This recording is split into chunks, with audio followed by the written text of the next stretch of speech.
ரீசெண்டாக அவருக்கு ஒரு கேன்சர் வந்துச்சு. முக்கியமான ஒரு இப்போ கேன்சர்னா உங்களுக்கு தெரியும் இல்லையா? எவ்வளோ முக்கியமான ஒரு பிரச்சனை நமக்குன்னு சொல்லிட்டு. எல்லாம் டெரரைஸ் ஆகி வீட்ல போய் உட்காந்துருவாங்க, படுத்துருவாங்க, டல் ஆயிருவாங்க. இவர் பண்ண முதல் காரியம் என்னன்னா, அந்த ப்ரொடியூசருக்கு கால் பண்ணி, "இன்னும் எவ்வளோ நாள் ஷூட்டிங் இருக்கு? மீதி உள்ள ஃபைட் போர்ஷன முடிச்சிருங்க, டப்பிங் முடிச்சிருங்க. ஹாஸ்பிட்டல் போனா எனக்கு என்ன வேணா ஆகலாம்னு" சொல்லிட்டு. இந்த மாதிரி தருணங்கள்ல என்ன நடக்கும்னா, வழக்கமா நம்ம வந்து ஃபேமிலி கூட இருக்கணும், இல்ல தனியா உட்காரணும், டல் ஆயிருவோம்.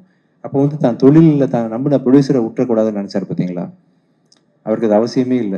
அவருக்கு எல்லாமே சொத்து சுகம்லாம் இருக்கு. பட் இருந்தாலும் அந்த புரொடக்ஷன முடிச்சுட்டு போணும் அப்படின்னு ஒண்ணு நெனச்சுட்டு தான் அப்புறம் வந்து அவர் ப்ராசஸ்லாம் ஆரம்பிச்சிருக்காருன்னு கேள்விப்பட்டேன். Hats off to you sir. இந்த மாரி இந்த மாரி ஒரு மனசு படைச்ச ஆக்டர் தான் நம்ம சிவண்ணா சார். ஸோ சந்தோஷம் சார். நெறைய படம் பார்த்துருக்கேன். மஃப்டி படம் மாரி நெறைய படங்கள் வந்து எங்களுக்கு ரெஃபரன்ஸஸ் ஆக்சுவலா ஆக்ஷன் படம் பண்றதுக்கு.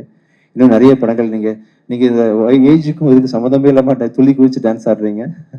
ரொம்ப பிரமாதமா இருந்துச்சு சார் உங்க பெர்ஃபார்மன்ஸ். உங்கள பார்த்தா இன்னும் நெறைய எனர்ஜி கிடைக்குது. சந்தோஷம் சார் இந்த நிகழ்ச்சிக்கு வந்தது.